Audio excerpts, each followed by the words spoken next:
Bienvenidos una vez más al canal de los Versus. Ya habiendo finalizado la serie de The Walking Dead, sin contar obviamente los spin-offs y todo el lore y el universo que conlleva el mismo mundo de The Walking Dead, hoy vamos a hablar de dos de los enemigos más grandes que tuvieron en algún momento: Negan Smith versus Philip Blake, mejor conocido como el Gobernador. Negan Smith fue uno de los supervivientes al apocalipsis zombie, quien fue en algún momento líder de los Salvadores, uno de los grupos sobrevivientes más poderosos. Se describe a Negan como un hombre carismático, brutal, inteligente, feroz, aterrador, hilarante, inapropiado, sociópata y a la vez un líder de gran magnitud. Ojo que la historia de ambos personajes, tanto en los cómics como en la serie, varía un poco. En este sentido, Negan tuvo una transformación en la que se convirtió gracias a que Rick le perdonara la vida y en realidad obviamente utilizando a su hijo Carl como referente para que se detenga en la pelea, en el cual mantuvieron prisionero a Negan por mucho tiempo para demostrarle que una sociedad sin violencia podía ser eficaz. Y efectivamente, conforme fue avanzando en la trama, Negan tuvo una conversión, siendo un poco más sociópata en el cómic, pero al final tuviendo una conversión total. Antes del apocalipsis zombie, Negan era un maestro que ayudaba a moldear a jóvenes débiles individuos para que sean más fuertes dentro de la escuela. En algún momento de su vida tenía problemas con su esposa, a quien tanto amaba, llamada Lucille. La misma cayó bajo una enfermedad mortal que acabó al final con su vida. Negan, tras sentirse culpable de no haberle dado todo lo que hubiera querido su esposa, cambia radicalmente durante el apocalipsis zombie. Y tras ir de grupo en grupo, Negan logra tomar el control sobre ciertos hombres y unifica ciertos grupos para hacerlos los más poderosos, creando una civilización más próspera, llamado a los Salvadores, la cual ya mencionamos.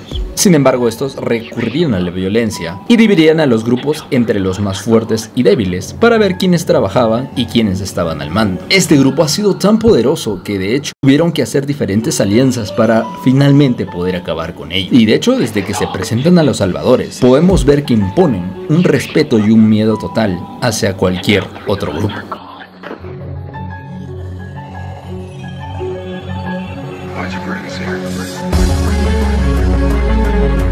Philip Blake, el Gobernador, también sería otro sobreviviente en el apocalipsis zombie, quien sería un carismático líder en Woodbury, esta comunidad utópica resguardada tras muros que vivía felizmente, hasta que el grupo de Rick se cruzó con ellos. Philip Blake también es inteligente, audaz, fuerte y efectivamente también un gran líder, entre comillas, y lo digo entre comillas porque en cierto momento su inestabilidad emocional lo dominaba, lo cual, por más inteligente que fuese, hizo bastantes declives dentro de su comunidad. Él mismo eliminó a parte de su comunidad, quien pudo ser de gran ayuda y que incluso al final algunos hicieran dudar de si estaba realmente cuerdo o no. Si hubiera controlado todo esto, de hecho sería uno de los personajes más rotos del The Walking Dead. La historia del Gobernador es un poco más fuerte para sobreentender de alguna manera porque era así. Tuvo una infancia terrible, abusada por su padre. Ya de adulto, Philip tomó otra vida, un hombre de familia, consiguió un empleo en oficina, pero se sentía un poco incómodo de que su jefe sea menor que él y tenga un coeficiente intelectual incluso menor al de él. 18 meses antes de que empezara la invasión de los muertos vivientes, su esposa le dejó un mensaje, pero Philip no tuvo tiempo de responder este mensaje. Horas más tarde le informaron a Philip que su esposa había fallecido. Philip tenía una hija llamada Penny. Evidentemente, después de la muerte de su esposa, solo quedaron ellos dos. Cuando el mundo cambió,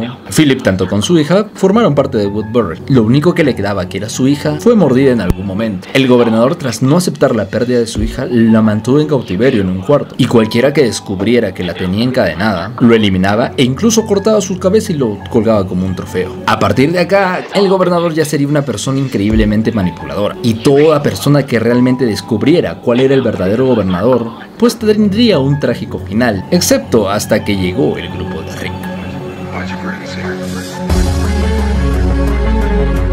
En comparativa, nunca hubo un contacto directo entre el Gobernador y Negan. Sin embargo, podemos sacar la conclusión fácilmente entre algunos datos que tenemos de ellos, lo que hemos ido viendo tanto en los cómics como en la serie, sus acciones, su forma de liderar y quién posiblemente ganaría. El referente más claro tenemos es el de Rick. Ambos personajes han enfrentado a Rick uno a uno. Cuando Negan se enfrentó a Rick, aunque la pelea empezó un poco pareja y pareciendo que Rick iba a la cabeza, al final Negan se encontraba en una posición en la que técnicamente él pudo haberle ganado a Rick, lo pudo haber matado. Sin embargo, Rick, mucho más inteligente, utilizó un factor emocional principalmente en la serie, en el que usó a Carl, su hijo ya muerto, con quien Negan en algún momento se encariñó, para decirle que efectivamente pensaba que se podía hacer una alianza y vivir en paz, que no haya enemigo. Aprovechando esto, Rick le corta el cuello, pero lo deja vivo gracias a lo que le dijo él mismo, para ver si Negan podía convertirse y demostrarle él mismo que podía cambiar y que un futuro en paz podía ser posible. En el cómic incluso aún seguía enfrentándose a Rick y siendo superior. Si es que no lo hubieran atacado por atrás, Negan hubiera ganado aún. En cambio, el gobernador hemos visto que también mostró un liderazgo increíble durante toda la serie, incluso cuando reinició su grupo, porque sí, eliminó parte de su grupo y aún así tenía gente a la cual lideraba. La diferencia es que el gobernador también se enfrentó a Rick, pero desde el comienzo mostró una superioridad en cuanto a fuerza. De hecho, en poco tiempo, el gobernador ya estaba encima de Rick a punto de eliminar. Si no hubiera sido por LeSean, quien le clavó la katana, pues evidentemente Rick ya no hubiera estado vivo. Y recordemos que el gobernador también se enfrentó a LeSean, donde perdió el ojo, pero a pesar de todo aún continuó. El gobernador durante toda la serie ha sido una de las personas más despreciables de todo, incluyendo en el cómic, que incluso hizo cosas peores. El gobernador no solo encadenó a LeSean, sino que la violó bastantes veces, y LeSean se vengó de alguna manera, hasta lo castró. El gobernador al final, si no hubiera sido impulsado por sus emociones que dominaban mucho más que su inteligencia y su liderazgo, hubiera planificado mejor el ataque a la cárcel y también pudo haber derrotado de alguna mejor manera al Rick y su grupo. Entre los debates hubiera sido que si desde antes yo hubiera eliminado a LeSean, se hubiera armado mejor, no hubiera eliminado a parte de su equipo y hubiera realizado una estrategia minuciosa, hubiera acabado de mejor manera contra el grupo de Rick. Sin embargo, se apresuró al ataque, actuó de manera impulsiva, lo cual llevó al final de sus días.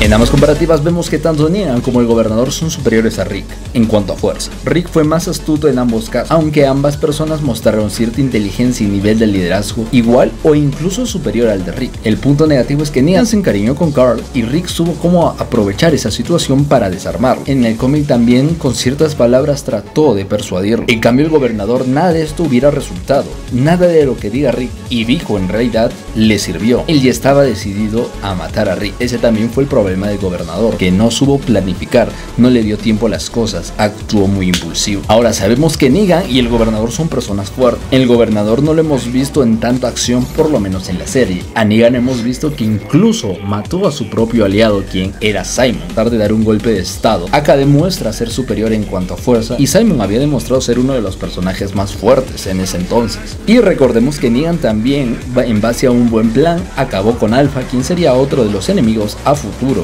Pero este es otro tema. En un hipotético caso en el que Negan se hubiera cruzado con el gobernador y se hubieran enfrentado en el mismo entonces en el que el gobernador tenía su grupo y se enfrentara a los salvadores, pues evidentemente los salvadores ganarían. Estamos hablando de que en ese entonces los salvadores tenían el mejor armamento, eran un grupo increíblemente grande y habían sublíderes bastante fuertes. Pero en el otro hipotético caso de que veamos al mismo gobernador enfrentándose cara a cara a Negan, ¿quién ganaría? Y esto es un debate en todos los foros, de hecho muchos, e incluyéndome decimos que el gobernador es mucho más fuerte que Negan, porque haciendo referente contra Rick, el gobernador tenía una superioridad increíble, y eso que le habían disparado y no tenía un ojo. Negan, por el contrario, tenía un bate, alúcido. Pero obviamente en el cómic hasta cortándole el cuello seguía enfrentándose. Ambos son personajes muy fuertes, pero en un uno contra uno, un ser más sanguinario que era el gobernador. De hecho, podríamos decir que fue mucho peor que Negan. Es peor villano que Negan. Sin embargo, Negan tenía más gente, tenía a los salvadores, tenía el mejor grupo posible en ese entonces. Tuvieron que hacer una alianza de muchos grupos para poder, en la guerra, enfrentarse a los salvadores. En algún hipotético caso en el que llegue a enfrentarse a Negan, eliminarlo por adentro y tomar el liderazgo, pues es posible. Pero en cuanto a grupo versus grupo, los salvadores sean superiores. Y obviamente Negan tuvo una conversión. Se volvió y es uno de los personajes más queridos, eso nadie lo va a negar. Pero en uno contra uno, el gobernador sería más fuerte. ¿Cuál es el siguiente versus? Solo tú lo dirás. Nos vemos en un próximo video.